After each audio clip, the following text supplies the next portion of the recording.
नमस्कार दोस्तों, तो आपका स्वागत है मेरे चैनल पे। तो आज हम बात करेंगे पाकिस्तान को आईएमएफ ने भी पैसा देने से मना कर दिया है। पाकिस्तान में हालात बिगड़ रहे हैं, क्या श्रीलंका जैसे हालात हो सकते हैं? कुछ दिन पहले ब्लैकआउट भी हुआ है, पेट्रोल पंप पर लंबी-लंबी कतारें लग रही हैं और सबसे संगीन जो इल्ज़ाम लगा है न्यूक्लियर टेक्नोलॉजी को बेचने का, तो इसके बारे में भी हम बात करेंगे। पहले आईएमएफ क्या है और ये सब क्या विषय हैं? आईएमएफ का पूरा मतलब इंटरनेशनल मॉनेटरिंग फंड है। ये 190 देशों का एक संगठन है जो कि दुनिया भर में व्यापार को उत्साहित करने के लिए, रोजगार को बढ़ाने के लिए और आर्थिकता की रफ्तार को बनाए रखने के लिए दुनिया में काम करता है। कुछ समय पहले पाकिस्तान ने अपने आप को बैंक डिफॉल्ट घोषित होने से बचाने के लिए आईएमएफ के पास गया था। वहां से $4 बिलियन का लोन लिया था ताकि अपने कर्ज की किस्तें का भुगतान कर सके। और अब कुछ समय बाद पाकिस्तान और $7 बिलियन की आईएमएफ से डिमांड कर रहा है। पर आईएमएफ ने पाकिस्तान को साफ कह दिया है कि आप अपने टैक्स में बढ़ोतरी कीजिए, आप अपना काम कीजिए, पर जो पैसा मिलेगा उसको आप टेररिस्ट को नहीं देंगे, चाइना की किस्त नहीं देंगे। इसके लिए उन्होंने पाकिस्तान के बजट पे भी कंट्रोल कर लिया है और 300 बिलियन का एक्स्ट्रा टैक्स पाकिस्तान पे लगा दिया है। वादा करने को तो सभी कर देते हैं, पर पाकिस्तान को कोई पैसे देने को तैयार नहीं है, जिसमें यूरोपियन यूनियन के देश, सऊदी अरबिया, चाइना, अमेरिका और सभी देश शामिल थे, जो कहने को तो पाकिस्तान के नाम पर एक फंड रिलीज करते हैं पर देते नहीं है।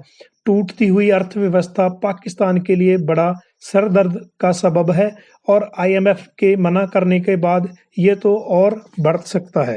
होता हुआ फॉरेन रिजर्व भी पाकिस्तान के लिए चिंता की बड़ी वजह है, क्योंकि सभी चीजें पाकिस्तान लगातार दूसरे देशों से इंपोर्ट कर रहा है, जिसके कारण पाकिस्तान को बड़ा पैसा निवेश करना पड़ रहा है और दूसरी तरफ गिरता हुआ डॉलर के मुकाबले ज्यादा रुपया इंपोर्ट करना पड़ रहा है, क्योंकि पाकिस्तान दूसरे देशों से दवाइयाँ, फूड आइटम्स, क्रूड ऑयल और कोयला, ये सभी चीजें दूसरे देशों से मंगाता है।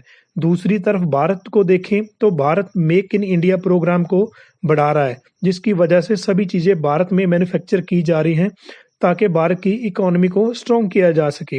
एक यूएस की खुफिया खबर के मुताबिक पाकिस्तान ब्लैक मार्केट में अपनी न्यूक्लियर टेक्नोलॉजी को बेचना चाह रहा है।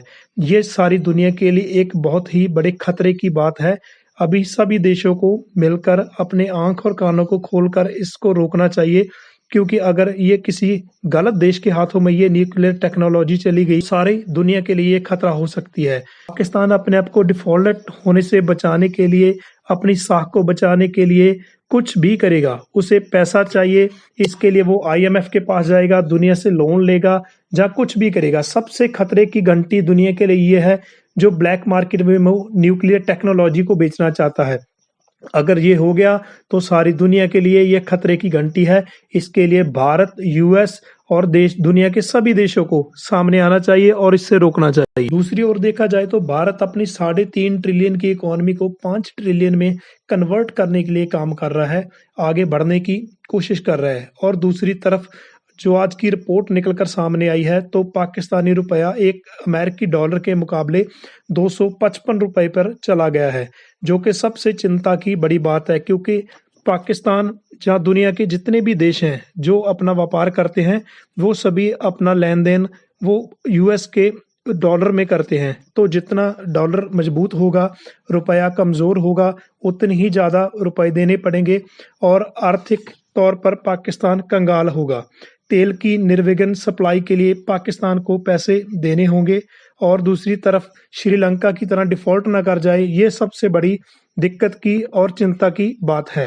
अंतिम चरण की ओर बढ़ते हुए हमें यह देखना चाहिए कि पाकिस्तान को अपने देश को बचाने के लिए किसी भी हद तक जाना चाहिए, क्योंकि वो अपने देश के लिए वफादार हैं। इसके लिए वो आईएमएफ के पास भी जा सकते हैं, दूसरे देशों की मदद भी ले सकते हैं, सऊदी अरबिया से क्रूड के लिए क्रेडिट लोन भी ले सकते हैं, ये उनका हक है। बस हमें अपने देश भारत के लिए ये देखना चाहिए कि वो हमारे लिए खतरा तो नहीं है। तो आप इसके लिए क्या कहेंगे? तो आपका इसके बारे में क्या विचार है, क्या व्यू है, इसके लिए आप कमेंट कर सकते हैं और आगे हम इस तरह ही आपसे जानकारी देते रहें। इसके लिए आपको हमारा चैनल सब्सक्राइब करना होगा, लाइक और शेयर करना होगा। धन्यवाद।